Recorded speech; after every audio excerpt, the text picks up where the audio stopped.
Hello everyone, सभी को राधे राधे, जय श्री कृष्णा। कैसे हैं आप सभी लोग और कैसे चल रही है आप लोगों की पढ़ाई? कैसे गए आप लोगों के पेपर? आज का पेपर कैसा हुआ और कल का पेपर? तो आप लोग चाहें तो अपनी आंसर की चेक कर सकते हैं। वैसे चेक तो कर ली होगी सभी ने, लेकिन पेपर के तुरंत बाद चेक करो ना तो बहुत ज़्यादा टेंशन हो जाती है जिसके क्वेश्चन रॉन्ग होते हैं। लेकिन मैं ज़रूर चेक करूँगी, मीन्स कहूँगी। और जितने लोगों का अपना मिलाना है मिला लीजिए। सिर्फ ऑब्जेक्टिव पे बात करूँगी। कल के दोनों पेपर, आज के दोनों तीनों पेपरों पे 5 पेपरों पे, मतलब कि समाज से शिक्षा और शैक्षिक मूल्यांकन और मैथ, साइंस, मीन्स विज्ञान और सामाजिक, वही एसएससी, पाँचों पे आज बात कर लेती हूँ। सिर्फ ऑब्जेक्टिव। थ्योरी तो सभी ने कर ली होगी और एक हर किसी को 100% नहीं आता। फिर सामने भी 100% नहीं करके आई हूँ। सिर्फ 80-85% ही अच्छा होता है, क्योंकि ये डीएलएड है। यहाँ पे कुछ बना के नहीं चलता। अगर आप बना के फालतू की चीज़ें लिखते हैं जो सब्जेक्ट से आउट सिलेबस होता है, वहाँ पे काट दिया जाता है, कोई मार्क्स नहीं मिलता है। तो फिलहाल इधर उधर की बात ना करते हुए सबसे टॉपिक पे बात करूँगी। आंसर की मैं चेक करवा रही हूँ। आप लोग अपना आंसर की चेक कर लीजिए और सिर्फ ऑब्जेक्टिव सबसे पहले जो कल पेपर हुआ वहाँ से चलूँगी और आज तक के जो पेपर हैं। आप लोग बहुत से लोग सोच रहे होंगे पेपर तो कल आज क्यों? तो फ्रेंड्स, आपको पता है मेरे भी तो एग्ज़ाम थे ना, तो मेरे पास इतना कहाँ समय है। अब 2 दिन की छुट्टी मिल गई है, तो अभी मैं ऑब्जेक्टिव बता देती हूँ और इसके तुरंत बाद जो 3 पेपर हैं, अभी मैं इस पे डिस्कस करूँगी, बहुत ज़्यादा पढ़ूँगी भी और काफ़ी इस पे, और बहुत अच्छे से, क्योंकि 2 दिन है तो अब बहुत अच्छे से सभी लोग कर सकते हैं तीनों पेपरों को, संस्कृत, कंप्यूटर, हिंदी, ठीक है? क्योंकि वो भी पेपर अच्छे ठीक-ठाक हैं। इसमें लापरवाही नहीं करना है। काफ़ी लोगों को कंप्यूटर नहीं आता, काफ़ी लोगों को संस्कृत नहीं आता है, ठीक है? हिंदी तो लगभग आती होती है, क्योंकि कंप्यूटर, संस्कृत काफ़ी लोगों ने कमेंट किया था नहीं आता है। तो मैं क्या करूँगी, सर के सजेशन से, अपनी सीरीज बुक से और थोड़ा-सा प्रीवियस से जो रिलेटेड चीज़ें 5-6 साल के, उसको सबको देख कर के पूरा एक, मतलब निचोड़ निकाल के उसके बाद आप लोगों को बताऊँगी। क्योंकि अभी मैं खुद ही उस पे अच्छे से मंथन करूँगी, क्योंकि ऐसा नहीं बताना है फिर। और इसलिए क्योंकि ज़रूरी ये है। अभी आज मैं बहुत ज़्यादा थक गई हूँ। अभी 6 बजे आई हूँ मैं, अंधेरा हो गया मुझे। इतनी दूर सेंटर है और 30-40-35 किलोमीटर, 35 किलोमीटर ज़्यादा ही हो जाता है मेरे यहाँ तक, गाँव तक पहुँचने में। तो काफ़ी शाम हो जाती है। बस से आओ तो वैसे भी बस से रुकती-रुकती टाइम तो लग जाता है। तो अब मैं इतना ज़्यादा थक गई हूँ, तो आज तो वैसे भी मैं खुद नहीं पढ़ूँगी, लेकिन मैं मॉर्निंग में उठ जाऊँगी क्योंकि मेरी हैबिट भी है। तो 3-4 बजे मैं जग जाऊँगी और जगने के बाद में पूरा सिलेबस जो भी है, सिलेबस का मतलब ये है जो तीनों पेपर हैं, संस्कृत, कंप्यूटर, हिंदी, तीनों को मैं अच्छे से प्रिपेयर करूँगी। उसके बाद आप सभी लोगों को हर सब्जेक्ट पे अलग-अलग, जैसे कि मैंने बताया था, वैसे फिर से मैं बता दूँगी। लेकिन आप लोग ये नहीं कह सकते कि जो मैंने बताया था वो आया नहीं। समाज से शिक्षा में शैक्षिक मूल्यांकन का जो सुबह-सुबह मैंने मॉर्निंग में वीडियो अपलोड किया था, उसमें देखो जाके ये जितने बताए थे सारे क्वेश्चन थे। चलो पहले मैं जो है समाज से शिक्षा और शैक्षिक मूल्यांकन, उसके आंसर की चेक करवा रही हूँ। जितने आए थे मैं तो वही अच्छे से लिख ली थी। मेरा तो कोई क्वेश्चन ना छूटा था ना रॉन्ग हुआ था। थोड़ा बहुत तो सबका हो जाता है यार, 100% किसी का नहीं होता है, बताई तो मैं। तो फिलहाल मैं पहले चेक करवा लेती हूँ, आंसर की चेक करा देती हूँ हम लोगों को। एक बार क्लियर कर लेते हैं जिसको नहीं किया है, क्योंकि जब मैं बता रही हूँ तो आप लोगों को बताना ज़रूरी है ना। नहीं तो आप तो सोचेंगे कि आपने बताया नहीं, कितने आपके सही कितने। और ऑब्जेक्टिव दो तो हर किसी के गलत हो जाते हैं फ्रेंड्स, 1 या 2 मेरे भी गलत हुए हैं, तो मैं आप लोगों को बताऊँगी। आज के पेपर में लेकिन रॉन्ग नहीं हुआ, आज तो मैं बहुत अच्छा हुआ है। एसएसटी का मैथ का नहीं, मैथ तो वैसे भी ये पेपर रखे हुए हैं इसमें सभी। ये मेरी किट है जो मैंने आप लोगों को बोला था कि ट्रांसपेरेंट ले जाना है, तो मैं भी कुछ किट ही ले जाती हूँ। मेरा एडमिट कार्ड है और इतने सारे पेन रखे हुए हैं इसमें, वो सारे पेपर भी जितने हैं वो सब मैं रख लेती हूँ। ये पेपर है सब कल का।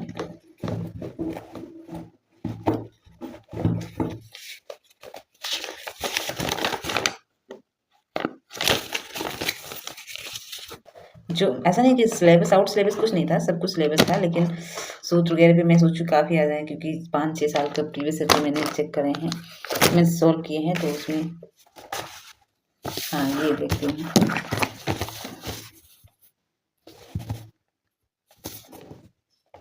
जो समावेशी शिक्षा में जो सबसे पहला क्वेश्चन जो था, निर्देश में माध्यमों का प्रयोग किया जाता है, औपचारिक अनौपचारिक, तो इसमें लिखा था दोनों। तो आप लोगों ने दोनों लगाया था कि नहीं? मैंने तो दोनों लगाया था। राष्ट्रीय न्याय अधिनियम कब पारित हुआ था? तो 1999 में। ये आप लोगों का सही हुआ था कि नहीं बताइएगा? 1999। तीसरा क्वेश्चन है, समावेशी आवासीय संस्थाएं पाई जाती हैं अमेरिका एवं ब्रिटेन में या भारत में, पाकिस्तान में, रूस, फ्रांस में। तो अमेरिका एवं ब्रिटेन, मैंने तो अमेरिका ब्रिटेन लगाया है। साइको गैल्वेनिक स्किन रेजिस्टेंस आइडियोमीटर का प्रयोग करते हैं। तो इसमें ऑप्शन है श्रवण बाधित। ये काफी लोगों ने उपयुक्त बता रहे थे, लेकिन श्रवण बाधित ही है ये पहला ऑप्शन। पुनर्वास प्रशिक्षण एवं शोध राष्ट्रीय संस्थान स्थित है उड़ीसा में। ठीक है। डिस्ग्राफिया संबंधित है किससे? तो डिस्ग्राफिया संबंधित लिखने से संबंधित अयोग्यता से, लिखने से संबंधित अयोग्यता से, पढ़ने बोले लिखने से है। मैंने तो सही दृष्टि कहलाती है 6/6, बहुत ये तो सब वही आया था, इसमें कुछ नहीं था। मैंने जो बताया था उसमें भी था। वंचित होना बालिग जीवन के उद्दीपकों की दिशाओं की न्यूनतम, यह कथन किसका है? गार्डन का है, ये भी सही था। प्रतिभाशाली बालकों की इंद्रियां होती हैं तीव्र, ये भी सही था। संगणक का संबंध है जो, वो कौन है? दोनों, अनुदेश और शिक्षण दोनों है। प्रारंभिक अवस्था में मंद बुद्धि बालकों की पहचान हो सकती है अवलोकन से, प्रशिक्षण से। किसे हो सकती है? तो ये है अवलोकन, मैंने यही लगा था, अवलोकन ही है। परामर्श से संबंधित उपकरण हैं, तो इसमें संचित अभिलेख है, साक्षात्कार है, आत्मकथाएं हैं, तो इसमें हो जाएगा उपयुक्त सभी। ब्लैक बोर्ड किस उपकरण की श्रेणी में आता है? तो कठोर है, बिल्कुल सही। मंद बाधित बच्चों का डेसिबल, भाई ये गलत हुआ था काफी लोगों का। इसमें 72, 89 और 55, 69 और पता है इसमें मैंने पहले 72 और 89 लगाया डेसिबल, फिर मैंने सोचा कन्फ्यूजन है। आप लोग समझ में आ रहा है? मैं समाज से शिक्षा पे बात कर रही हूँ, ठीक है। 14 नंबर जो है, 14 प्रश्न मतलब ऑब्जेक्टिव का, मंद बाधित बच्चे का जो डेसिबल है वो 31 से 51 है, लेकिन ये किसी ने नहीं लगाया, ये मेरा रॉन्ग है क्वेश्चन, ठीक है। किसी ने बताया 55, 69, तो पहले मैंने 72 लगाया था, लेकिन वो सामान्य था, लेकिन सामान्य मुझे पता है कि 90 से 110 है, और इसमें 90 से 100 है। तो काफ़ी लोगों ने ये क्वेश्चन, काफ़ी लोगों को गलत था, पता नहीं आप लोग सही किए कि नहीं, बताना कमेंट में। आप लोगों को 15 में से कितने क्वेश्चन सही हुए, कितने गलत, बस इतना बताना है, ठीक है। बुद्ध लब्धि का सूत्र सबने लिख लिया होगा, बहुत सांकेतिक भाषा किसके लिए प्रयोग होती है? संयुक्त राष्ट्र निःशंक जन अधिकार की घोषणा कब हुई थी? और इसमें मैंने बताया मेरा छोटा कौन है, निर्देशन के 2 उपकरण। AAMD का पूरा नाम मुझे नहीं पता था, मुझे याद ही नहीं था इसमें बना के क्या लिखती थी, और DSM का पूरा नाम। ये 2 क्वेश्चन मेरे छूटे हुए हैं, आप लोग बताइएगा इसमें से कितने क्वेश्चन आप लोगों ने छोड़ा। और मनोविज्ञानशाला उत्तर प्रदेश में कब कहाँ स्थित हुआ? मुझे बहुत अच्छे से याद है, प्रयागराज 1947 में लिख लिया था। फिलहाल अपवंचन, शैक्षिक समाज सब वही था यार, कुछ अलग नहीं था, मैंने सब किया था, बस ये 2 क्वेश्चन मैंने छोड़े हैं बिल्कुल पूरी तरीके से। तो आप लोग बताइएगा, क्योंकि इसमें फुल नेम था, आप फुल नेम की जगह पे कुछ मंथन थोड़ी कराते, मीन्स गाथा थोड़ी लिख के आते। तो ये तो मतलब सबका छोड़ा था, सबको जिसको नहीं आता था, और मेरे क्लास में किसी टीचर ने भी बताया भी नहीं था, तो मैं लिखती कहाँ से? तो मैंने ये 2 छोड़े हैं। तो फिलहाल मैंने ऑब्जेक्टिव पे कहा, ऑब्जेक्टिव पे बात की, बाकी थ्योरी तो सबने लपेट लुपेट के लिख लिया होगा, क्योंकि थ्योरी से सबको आती है, कहीं ना कहीं लिख लेते हैं, लेकिन डर तो सबसे ज़्यादा ऑब्जेक्टिव में लगता है, और मैंने कहा था ऑब्जेक्टिव नहीं रॉन्ग होना चाहिए, ठीक है। तो फिलहाल इस समस्या से अब मैं बात करूँगी शैक्षिक मूल्यांकन पे, वो शास्त्र शिक्षा था, और शैक्षिक मतलब ये देखिए टिकट रखा हुआ है इसी में। हाँ ये भी सही थे, पेपर कल के दोनों सही हुए थे। ब्लूम टेक्नो स्वामी विकसित, मैंने जो 3 बजे वीडियो अपलोड किया था सुबह मॉर्निंग टाइम, सब वही आता है इसमें से, 1956 सही होगा। शैक्षिक मूल्यांकन ध्यान देना। दूसरा नंबर है चर के प्रकार कितने? सतत असत दोनों था। रीता ने भाषा में 60 अंक प्राप्त किए हैं। 60 अंक क्या है? मापन। परिकल्पना होती है समाधान पूर्वानुमान से, समाधान के बाद अनुमान से, शोध के मध्य अनुमान से, शोध से होगा। आप लोगों ने सही किया, गलत। बचाव निदान का उच्चतम रक्त इस्त बचाव निदान का उच्चतम स्तर, यह कथन किसका? स्किनर का, फ्रॉबेल का, रास का? तो रास का है इसमें। आप लोगों ने लगाया कि नहीं लगाया? और 6 नंबर का है सर्व शिक्षा अभियान को क्रियान्वयन करने में सहायक है। क्रिया शोध से, परंपरा शोध से, या फिर वैज्ञानिक से? तो क्रियात्मक शोध से, ठीक है। सतत एवं व्यापक मूल्यांकन का आरंभ कब हुआ? भाई इसमें बड़ा कंफ्यूजन था, इसमें बहुत ही कंफ्यूजन था। इसमें किसने 2009 लगाया, 2010 लगाया कि 2008 लगाया है? कौन सा ऑप्शन सही है बताइए? 2009 है शायद, क्या बताइएगा। मुझे भी याद नहीं कि मैंने लगाया, क्योंकि इसमें टिक नहीं है, शायद यही लगा है। मापन होता क्या है? तो मापन जो होता है वो मात्रात्मक होता है। 9 नंबर है छात्रों के प्रारंभिक ज्ञान का मूल्यांकन किया जाता है आंकलित मूल्यांकन से, रचनात्मक मूल्यांकन से, मौखिक मूल्यांकन से।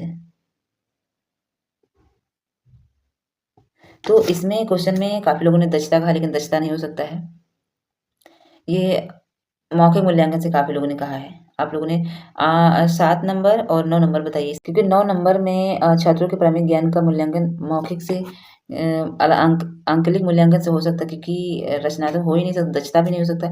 लेकिन शायद सर ने इसमें क्लियर क्या बताया है, आप लोग बताइएगा। 7 नंबर और 9 नंबर, ठीक है। मुझे लगता है मैंने इसमें से मेरा भी 1 या 2 गलत है शायद, 15 नहीं, बाकी नहीं कोई गलत है, 1 या 2 है, बाकी एक ही में 15 क्वेश्चन शायद 1 ही 2 गलत होते हैं, बाकी मेरा कोई गलत नहीं है। बौद्धिक योग्यता में बोध का अंग नहीं है, अनुवाद, विवेचना, अनुप्रयोग, वाक् विस्तार। देखिए मैं आप लोग बता दूं, बौद्धिक योग्यता में बोध का अंग नहीं है, वाक् विस्तार। लेकिन सर ने जब आंसर की चेक करवाई थी तो उन्होंने गलत बताया है, वाक् विस्तार नहीं होगा इसमें, क्योंकि मैंने पढ़ा है अच्छे से। आप लोग बताइए 10 नंबर में क्या सही किया। दिल्ली का लाल किला, बहुत दिल्ली का लाल किसने बनवाया या किस प्रकार का प्रश्न है, तो स्मृति संबंधित है, ठीक है। क्रिया शोध के अंतर्गत समष्टि संपूर्ण जनसंख्या के छोटे भाग को कहते हैं क्या, न्यायदर्श या न्यायदर्शक, तो इसमें है न्यायदर्श, ठीक है। 3 नंबर, मूल्यांकन कितने पक्ष होते हैं, तो मूल्यांकन के 3, बिल्कुल सही। नील मुद्रण का निर्माण आवश्यक है, नील मुद्रण का निर्माण आवश्यक है।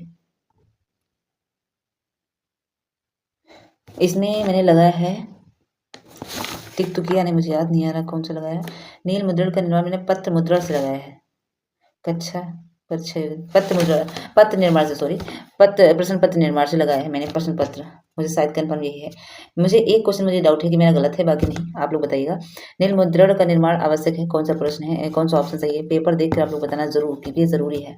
अब 15 नंबर जो है, उत्तम परीक्षण की विशेषताएं बताइए, तो इसमें है उपयुक्त, बताओ, वैधता, उद्देश्यपूर्णता, विश्वसनीय। अब मैं आ जाती हूँ अति लघु पे, ठीक है। अति लघु पे तो किसी समस्या का प्रस्तावित उत्तर क्या कहलाता है, प्रार्थना स्थल की गतिविधियां, बहुत अच्छे से नवाचार मैंने बोला था, प्रार्थना स्थल पर गतिविधियां प्रार्थना बच्चों को कराते हैं। पहला क्वेश्चन अगर आप लोगों ने बना, वैसे बहुत इस इसमें आप सब एकदम सब्जेक्ट, अगर सब्जेक्ट का मतलब समझ में आ रहा है कि शैक्षिक मूल्यांकन, तो आप लोगों ने बहुत अच्छे से लिख लिया होगा, मैंने तो कर लिया था। अभी मैं आप लोगों को बता भी रही हूँ, जिसमें प्रार्थना स्थल की गतिविधियों और मुख्य नवाचार, जैसे प्रार्थना करवाया था बच्चों को, तो वहाँ पे बहुत सारी गतिविधियां करवाई थी, गतिविधियां मतलब होते हैं एक्टिविटीज, नई नई, और नयाचार, नए नए साधनों, नए नए संसाधनों, मीन्स नई नई चीज़ों को विद्यालय में उपलब्ध कराना बच्चों के लिए, रिलेट करके बहुत अच्छी लैंग्वेज आप लोगों को लिखना था। मैं शॉर्ट में आप लोगों को बता रही हूँ खाली, ठीक है, कि ऐसे से लिखना था। वैसे मैं बता चुकी हूँ, यहाँ समझाना नहीं है मुझे। मांसपेशियाँ, आंगिक गतिविधियाँ, इसमें डिफिकल्ट पता है मुझे क्या लगा था, मैं आप लोगों को बता रही हूँ। दक्षता मूल्यांकन, इस पर नहीं, कोई एक था शायद, मुझे लगता उसमें है समाज शिक्षा में एक क्वेश्चन मैंने था जो मुझे बिल्कुल नहीं आ रहा था समझ में। फिलहाल ये बाकी तो आप लोग हो जाएंगे, इसमें कुछ नहीं था। मौलिक संबंधी, न्याय दर्शक, शैक्षिक मापन, सतत एवं व्यापक मूल्यांकन, शैक्षिक नवाचार, परिभाषित, ये सब कुछ वही है शैक्षिक से, तो आप लोगों ने लिख लिया होगा। मांसपेशी और आंगिक गतिविधियां मूल्यांकन, ये क्वेश्चन थोड़ा डिफिकल्ट था, क्योंकि नहीं समझ में आ रहा था कि कैसे, मतलब थोड़ा, जबकि ये बहुत अच्छे से पढ़ाया मैंने, लेकिन मैं सर की बातें याद कर रही थी कि मुझे सर ने इस तरीके से समझाया था, बताया था, तो उससे रिलेट करके मैंने लिख दिया था, ठीक है। क्वेश्चन का मतलब ये होता है कि पेपर में आपको छोड़ना नहीं चाहिए, ठीक है, तो मैंने छोड़ा नहीं है एक भी, ठीक है। चलिए ये हो गया शैक्षिक मूल्यांकन। अब आती हूँ आज के पेपरों पे। अब ये है विज्ञान, आप लोग को बता रही हूँ, तो विज्ञान में गर्मियों में, विज्ञान जो पेपर है उसको मैं बता रही हूँ, उसमें ऑब्जेक्टिव के, गर्मियों में आपने देखा होगा कि मिट्टी की घड़ी में रखा पानी ठंडा हो जाता है, घड़ी में रखा पानी किस प्रकृति की विधि है, वाष्पन, बहुत अच्छा, मतलब आज मैं पढ़ के गई सब वही आ गया। फलों को पकाने में प्रयुक्त होने वाले एसिटिलीन का गैसीय जो सूत्र होता है, तो C2H2, ये है 4 नंबर से ही, ठीक है। पत्तियों में पाए जाने वाला रंध्रक स्थित होता है निचली स्तर पे, पता है इसमें भी मुझे कंफ्यूजन पहले हुआ, लेकिन मैंने निचली स्तर लगाया और निचली स्तर भी सही है। आप लोग कौन से लगाए थे, निचली स्तर लगाए थे, ओहो सॉरी, निचली सतह, मैं स्तर बोल रही हूँ, निचली सतह, ठीक है, सॉरी सॉरी, निचली सतह पर, ठीक है। और 4 नंबर का जो प्रश्न है, पेचिस नामक एक आम आंत्र रोग के लिए, आंत्र रोग मतलब उत्तरदायी सूक्ष्म जीव बताइए। इसमें फैलेबी वायरस था, ईस्ट था, एंड एमीबा हिस्टोरिका, यही सही तो सही है, एंड एमीबा जो है 3 नंबर का हिस्टोरिका, ठीक है, यही सही है, ठीक है। 5 नंबर का, किसी वस्तु को जल में पूर्णतः डुबाने पर उस पर लगने वाले वस्तु पर भार बराबर हो जाता है, तो मैंने तो वही लिखा है, इसमें वस्तु सतह के नीचे पूरी डूबी हुई तैरेगी, वस्तु जल में कुछ डूबी हुई तैरेगी, तो इसमें बताया आप लोगों ने लगाया कौन है, इसमें कंफ्यूजन है, लेकिन 3 नंबर से ही है या 4 नंबर से है। विज्ञान में ऑप्शनल में जो 5वां नंबर है, 5वां प्रश्न ऑब्जेक्टिव का, उसमें बताइए आप लोग सही कौन किए हैं, 3 नंबर या 4 नंबर, ओके। बाकी तो सही है, किन्हीं 2 कौकों के नाम लिखना था। और संतृप्त असंतृप्त, जो एक बंधी द्विबंधी है, जिसको मैंने बताया था हाइड्रोजन का, हाइड्रोकार्बन एक बंधी, संतृप्त और असंतृप्त द्विबंधी, मतलब इस पे आधारित है। फिर इसमें थोड़ा सा रिलेट करके लिखना था, और खाने का सोडा, दान सोडा आप लोगों ने लिख लिया होगा, सूत्र बहुत अच्छे है, जो प्राप्त होने की, सब हो गया होगा। वर्ड विक्षेपण थोड़ा रंग से संबंधित, वायुमंडल कार्बन डाइऑक्साइड की मात्रा बढ़ने में क्या हो जाता है, सब आप लोगों ने लिख लिया होगा। ठीक है, ये तो डिफिकल्ट नहीं था, इसमें तो सब हो गया था, थोड़ा रिलेट करके बना के भी हो जाता है। मेन ऑब्जेक्टिव अलग नहीं गलत होना चाहिए। तो उस पर आज मैं बात करूँगी गणित। भाई गणित तो मुझे डिफिकल्ट लग गया है, क्यों? क्योंकि इतना नहीं डिफिकल्ट थी, डिफिकल्ट इसमें तो मध्यिका उदिका तो ज्ञात कर लिया, समांतर माध्य वगैरह। एक 10 नंबर का इसमें आंसर नहीं समझ में आ रहा था कि क्या है, तो मैंने थोड़ा सा पास से डिस्कस किया था। और एक क्वेश्चन था, कौन सा 15 नंबर का, इसका आंसर नहीं समझ में आया। 16 नंबर, मुझे सबसे ज़्यादा 10 नंबर और 16 नंबर नहीं समझ में आ रहा था। तो फिलहाल मैंने आंसर तो मतलब डिस्कस करके मैंने 1-2 आंसर लिख दिया है, बाकी तो सही आ गया है। आप लोग बताइए, इसमें आया होगा 2, एक में 9 आया होगा, एक में 8 आया होगा आंसर। और इसमें कोण जो दिए गए वृत्त का केंद्र जो है OBC है 30 डिग्री, तो इसका आएगा 60, आप लोगों ने लगाया हुआ है 60 है। लॉग तो आप लोगों ने कर लिया होगा, बहुत अच्छे सर ने बताया था कि इसको कैसे लगाना है। और ए इसमें लिखना था मान A 4 6 8 10 और बराबर B 1 2 4 6, तो इसका मान लिखना था। आप लोगों ने लिखा कि नहीं लिखा? इसमें निकालना था इस तरीके से, जो ऊपर वाली संख्या में ए और बराबर में निकालना था, तो इसको जो ऊपर वाली संख्या में है, जो संख्या है वो नीचे वाली संख्या में होना चाहिए। इस तरीके से थोड़ा सा मैंने लिख लिया था, मैं आप लोगों को बता नहीं पाऊंगी, लेकिन मैंने लिखा है, मेरा सही भी है। ठीक है। और एक चीज़ मैं आप लोग बताऊँ मेरी कमी क्या है, मैथ में थोड़ा क्या हुआ है, घिसपिचा गया। घिसपिचाने मतलब समझते हैं, थोड़ा गंदा हो गया। गंदा इसलिए हो गया कि जैसे मैं कहीं सूत्र लिख रही हूँ, मुझे समझ नहीं आया, मतलब उस टाइम याद नहीं आया, तो उसको ना थोड़ा सा मुझे ऐसे काटना पड़ा हल्का सा, तो वो थोड़ी कॉपी ना गंदी लगती है। लेकिन फिलहाल मैथ में सबकी लगभग गंदी हो जाती है कॉपी, ऐसा कोई नहीं है कि, क्योंकि जब मैं रफ कार्य कर रही थी इस तरफ, लेकिन जल्दी में जब होता ना कि चलो यहीं पे लिख लेते हैं ऐसे, तो चलो ये मैथ की कॉपी यहाँ पे चल जाएगा, लेकिन कोई अदर कॉपी होती तो वहाँ पे नहीं चलता, क्योंकि मैथ में तो वैसे भी सूत्र वगैरह पे लगाना था ये। और कितने समय 5% 500 का 5% वार्षिक आप लोगों ने मिश्र धन 500% लगा लिया होगा, इस तरह हो गया। ठीक है, लेकिन मैं मैथ इसलिए डिफिकल्ट बता रही हूँ क्योंकि इसमें सब कैलकुलेटर था, इसमें कुछ थ्योरी नहीं थी कि आपको बना के लिखना था। मैथ पिछली बार से डिफिकल्ट थी, इस बार पिछला जो सेमेस्टर हुआ उसमें। अब SST की बात करते हैं, है ना। Last paper Vasco D gamma 1498, बहुत अच्छे से। लॉर्ड हेस्टिंग भारत के गवर्नर जनरल, आप लोगों ने इसमें क्या लगाया, 1813 या 1836, 1813 होगा। ओके। पिट्स इंडिया एक्ट कब पारित हुआ, 1813 में। एक मिनट में कन्फ्यूज तो नहीं हो रही हूँ, मैं सही लगा आप लोगों को गलत ना बता दूं मैं। Pitt's India 1813, okay. और शिवाजी के मंत्री परिषद में कितने सदस्य थे, 8, बिल्कुल सही। वेल्ड घास के मैदान मिलते हैं दक्षिण अफ्रीका में। रानीगंज कोयला खान स्थित पश्चिम बंगाल में। राज के नीति निर्देशक तत्व आयरलैंड से लिए गए। संसद का उच्च सदन जो है वो है राज्यसभा। उत्तरी गोलार्ध का न्यूनतम तापमान किस स्थान पे अंकित किया गया है, तो इसमें पहला मैंने सही किया है, आप लोगों ने कौन सा सही किया है, उत्तरी गोलार्ध में पहला ऑप्शन। इसमें बर्फयांशक सही था पहला ऑप्शन, तो आप लोग बताइएगा। और 10 नंबर में है, 10 नंबर भाई मेरा गलत हुआ, मैंने भूमध्य सागरीय प्रदेश लगाया, ये देखो पेन से मैंने टिक किया है, लेकिन मुझे कंफ्यूजन था, मैंने दूसरे से पूछ लिया, ये होता है। आसपास एक लड़की, लाइट चली गई तुरंत, लेकिन फिलहाल आ गई। हाँ, मैं बात करी थी 10 नंबर का जो क्वेश्चन है ऑब्जेक्टिव सामाजिक अध्ययन की। ठीक है, सामाजिक अध्ययन की बात कर रही थी मैं SST पे। सीसी मक्खी जिसके दंश से मानव की मृत्यु तक हो जाती है। भाई ये मुझे क्वेश्चन समझ में नहीं आ रहा था, और मैंने शायद मुझे पढ़ा भी नहीं, क्योंकि पढ़ा होता तो कहीं आता था। लेकिन पता है, मेरा बार बार ये माइंड जा रहा था कि भूमध्य सागरीय प्रदेश, क्योंकि उष्ण मानसून प्रदेश नहीं हो सकता, किस तरीके से कुछ रिलेट भी तो करना चाहिए ना भाई। ऐसे तो नहीं है कि मतलब कुछ भी लगा दो। तो मैंने ऐसे पेन से थोड़ा सा हल्का रखा कि अगर मैं छोड़ दूँ इसको लास्ट में करूँ तो मतलब छूटे ना, इसको मैं तुरंत कर लूँ। लेकिन उसके बाद ना सर आए और एक बच्चा पूछ रहा था वहीं पे, मीन्स स्टूडेंट जो, और 2-4 और लोगों ने पूछा, तो मैंने सोचा कि क्यों ना मैं भी एक क्वेश्चन पूछ लेती हूँ, यही जो मुझे मतलब कन्फ्यूजन है। सर ने कहा कि 2 नंबर भूमध्य सागरीय, सॉरी उसने कहा 3 नंबर उष्ण मानसून प्रदेश, तो मैंने उष्ण मानसून प्रदेश लगा दी। जब मेरे सर ने बताया तो मैंने कहा सर तो अच्छा बताएंगे, लेकिन आपको बता दूं ना, मेरे साथ 2 बार ऐसे हो चुका है, टीचरों ने गलत करवाया। आज के बता रही हूँ, पिछला जो फर्स्ट सेमेस्टर था, फर्स्ट थर्ड में कोई था, सेकेंड, जिसमें भाई किसी के कहने पे मत लगाओ, अगर आपको जो पता हो। अगर मैं अपने मन से लगाती तो मेरा इसमें 15 में SST में आज मेरा एक भी क्वेश्चन नहीं गलत होता, और एक क्वेश्चन गलत हो गया, सोचो। पूरे मैंने अपने आप से किया है SST में। SST ठीक था, थोड़ा अति लघु में नाम वगैरह पूछ लिया था, तो जिसको नहीं याद आ रहा होगा वो नहीं कर पाया होगा, बाकी तो सबने कर लिया होगा, क्योंकि सब बाबर वही अकबर उनके बारे में सब पूछा था। तो फिलहाल ये उष्ण मानसून प्रदेश का है, लेकिन नहीं, भूमध्य सागरीय प्रदेश है। ठीक है, 10 नंबर क्वेश्चन में भूमध्य सागरीय प्रदेश है, आप लोग देख लीजिएगा। ठीक है, और जनसंख्या एवं क्षेत्रों की दृष्टि से विश्व का सबसे बड़ा महाद्वीप जो है वो एशिया है। ठीक है, किस संसाधन को ब्लैक डायमंड भी कहा जाता है? कोयला। ओके, एक रुपये के नोट पर किसका हस्ताक्षर होता है? सिंपल सी बात है, संघ सरकार वित्त सचिव के। ठीक है, तो ये 3 ऑप्शन से ये तीसरा नंबर। और 14 क्वेश्चन है, जनहित याचिका को अदालत में दायर कर सकते हैं उपयुक्त सभी। किस राज्य केंद्र शासित प्रदेश की तटीय रेखा? अब बताइए इसमें, देखिए किस राज्य और केंद्र शासित प्रदेश की तटीय रेखा सबसे अधिक लंबी है? भाई अगर इसमें लिखा होता गुजरात और अंडमान तो एक हो जाता, लेकिन गुजरात तो तटीय रेखा ज़्यादा करता है लोगों के राज्यों के साथ, लेकिन इसमें केंद्र शासित प्रदेश लिखा है, तो भाई टीचरों ने भी इसमें कंफ्यूज होकर गलत लगाया है।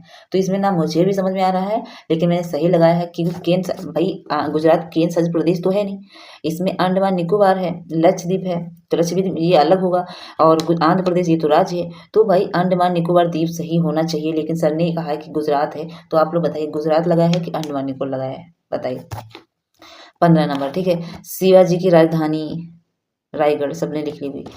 अतिलोक की बात कर रही हूँ। बाकी संस्कृत के प्रसिद्ध विद्वान पंडित जगन्नाथ किस मुगल शासक के राजकवि थे? आप लोगों ने लिखा कि नहीं लिखा? इसमें एक एक लाइन के थे, एक एक लाइन के। श्लेष नहर, स्लेज गाड़ी जो इसमें था, एस्किमो जनजाति, विश्व की कौन सी जलवायु केवल उत्तरी ठंडा जलवायु है ना, ये सब लिखने आप लोगों ने लिख लिया होगा। फिलहाल मैंने भी तो किया है, और 1-2 क्वेश्चन नहीं आते होते हैं तो डिस्कस हो जाते हैं इसमें। जैसे कि आता तो इसमें सब था, क्योंकि थोड़ा ये होता ना कि मतलब याद मीन्स कहने का है कि इसमें देखो सब कुछ पुराने लोगों पे आधारित था, जो कि पूरा इतिहास, जैसे इतिहास लोगों ने पढ़ा पहले से, ऐतिहासिक चीजें, जैसे मराठों के पतन का कारण क्या हो सकता है। तो भाई आपको सही होगा तभी तो लिखोगे कि मराठों के जो पतन हुआ था उनका क्या कारण था, भूखमरी, गरीबी, कुछ ऐसे तो होगा ना। तो उससे रिलेटेड मैंने लिख दिया भाई, मैंने ऐसे ही लिखा है। बक्सर के युद्ध के महत्व को बताइए। तो बक्सर का युद्ध, सबसे पहले युद्ध किस समय हुआ ये भी लिखना चाहिए आपको, उनका क्या महत्व निकला ऐसे लिखना चाहिए था। तो फिलहाल ठीक था। चिपको आंदोलन, कुटीर उद्योग, जेल मंडल चौसा के युद्ध का किसके मध्य हुआ? अहमद अब्दाली, शेरशाह सूरी, कुछ कुछ था इसमें, मैंने लिख लिया था शेरशाह सूरी, और कोई था मैंने लिखा है। फिलहाल मुझे सही से याद नहीं आ रहा है इस वक्त, क्योंकि ना जब मुझे क्वेश्चन 1-2 नहीं आता था तो डिस्कस कर लेते आपस में तो हो जाता था, क्योंकि इतना बड़ा पेपर होता है, 100% किसी को नहीं आता होता। तो फिलहाल मेन होता है अतिलघु ऑब्जेक्टिव है, तो आते ऑब्जेक्टिव में तो एक मेरा गलत है, कि यही वाला जो मैंने सर ने मुझसे बता दिया, मुझे सर ने बताया था, मुझे जो गार्डी कर रहे थे वहाँ पे, मैंने सोचा कि क्यों ना सर से कंफर्म कर लो, एक क्यों गलत हो, तो उनके चक्कर में गलत हुआ, नहीं तो एक भी नहीं गलत होता। बाकी इसमें एक तो राज्यसभा का सभापति सबको पता होता है, सभा का सभापति कौन होता है? संबंधित सूची में आने वाले 2 विषय में शिक्षा है, वन है, यही सब होता है। उच्च न्यायाधीशों की नियुक्ति कौन करता है? सबको पता होगा ये तो बहुत सिंपल बात है। तो एक एक लाइन के थे, ये तो हो गए थे। ठीक है, 2-3 कुछ क्वेश्चन थे जो डिस्कस कर लिया था, और लघुत्तरी में 2-3-4 क्वेश्चन ऐसे थे वो भी डिस्कस किया था, और बाकी तो हो गया था क्वेश्चन, ज़्यादा डिफिकल्ट नहीं था। डिफिकल्ट थोड़ा क्योंकि ऐसा था, आप लोगों को पता होगा, पता कि आप लोग खुद जानते होंगे कि मैथ में कैलकुलेशन इतना ज़्यादा था, और 1 घंटे था, तो बहुत ज़्यादा अगर फास्ट नहीं है तो नहीं कर पाओगे। बाकी कुछ नहीं था, ज़्यादा नहीं था, 2-3 क्वेश्चन थे मैथ में जो थोड़ा सा टाइम ले रहे थे, क्योंकि ना वहाँ पे याद ये नहीं आ रहा था कि इसको मतलब इसको लगाएं किस ट्रिक से, थोड़ा मैं उस टाइम मुझे याद नहीं आ रहा था इसलिए। बाकी तो ठीक हुआ है, अच्छे से हुआ है सारे पेपर अभी तक। अब आगे देखते हैं 3 पेपर हैं कैसे होंगे।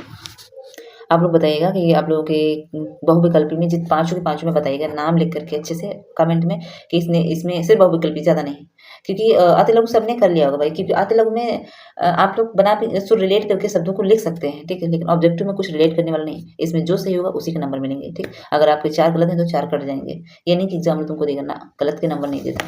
मैं हमेशा ये कहती हूँ कि ऑब्जेक्टिव नहीं गलत होना चाहिए। तो फिलहाल ये तो पेपर हो गए, उनकी टेंशन छोड़ो, कितनी गलत हुई कितनी सही हो, अभी 3 बकाए हैं उन पे। तो संस्कृत, कंप्यूटर, ठीक है, और हिंदी, इन पे मैं आज नहीं, मतलब मॉर्निंग में सुबह उठ जाऊँगी पूरा अच्छे से, क्योंकि मैंने पूरी क्लासेस और प्रीवियस को मैं अभी मैं आती रास्ते में आ रही थी तो उनको देख रही थी, क्योंकि यार समय नहीं है बिल्कुल, 2 दिन का समय है, अच्छे से प्रिपेयर करना है। तो उन पे मैं कुछ आप लोगों से वीडियो के माध्यम से बताऊँगी, आप लोग भी डिस्कस करना। वही पढ़ूँ जो अच्छे से आप लोगों को बताने की कोशिश करूँगी कि आप लोग भी अच्छे से तैयार करें। बाकी मैंने समाज से शिक्षा और शैक्षिक मूल्यांकन में जो बताया था वही आया फ्रेंड्स, उससे गलत कुछ नहीं आया। एसएसटी में तो बात नहीं कर पाई क्योंकि 2 पेपर थे लगातार, तो ना ही मैं मैथ पे और साइंस पे कोई बात कर पाई हूँ। और उससे पहले जो मैंने फर्स्ट सेमेस्टर वालों के बताया था उसमें मैंने थोड़ा-सा बात की थी मैथ पे, बाकी ज़्यादा कुछ नहीं, क्योंकि मेरे पास भी समय नहीं था, मैं भी पढ़ाई कर रही थी तो कहाँ समय मिलेगा। देखिए फ्रेंड्स, मैथ में क्या माध्यिका ज्ञात करना था, बारंबारता था, वही सिग्मा एफएस इंटू करके लिखना था सूत्र में, तो हो गया था। बस 2 क्वेश्चन जो मुझे थोड़ा लग नहीं रहे थे, आंसर नहीं समझ में आ रहा था कि कौन सा है, तो मैंने पास से डिस्कस कर लिया था और बाकी सब सही था। ज़्यादा डिफ़िकल्ट नहीं है और 100% तो किसी को नहीं आता है, चाहे हम हो या आप हो। और बस वही 3 सब्जेक्ट में बात कर रही थी कि मैं वही उन्हीं पे बात करूँगी। आप लोग जुड़े रहिए मुझसे और आप लोगों को भी जो कोई कमेंट में राय है तो कमेंट में राय अपनी लिखें, ओके? और पढ़ते रहिए अच्छे से। और आज तो मैं बहुत थक गई हूँ, बज गया है 7:30, 7:30 नहीं 8 बज गया है दोस्तों, 7:30 बता रही मैं क्योंकि समय ज़्यादा हो गया है। और अब मैं सो जाऊँगी आराम से, सुबह उठूँगी, पढ़ूँगी क्योंकि आज नहीं पढ़ना है बिल्कुल। 2 दिन वैसे भी मैं जगी हूँ रात में, मेरी तबीयत भी खराब है। अभी मैं जा रही हूँ, दवाई लूँगी, बस सो जाऊँगी खाने के बाद। और पढ़ते रहिए, अपना मेहनत करते रहिए। कोई भी आप लोगों का सवाल है तो कमेंट में कमेंट ज़रूर करें। कोई भी सवाल है आपको, कोई सब्जेक्ट को लेकर के, प्रीवियस पेपर को लेकर के, किसी सब्जेक्ट को, कुछ भी कमेंट में, सिर्फ पढ़ाई से रिलेटेड, ओके? फालतू बातें नहीं। Bye bye, take care.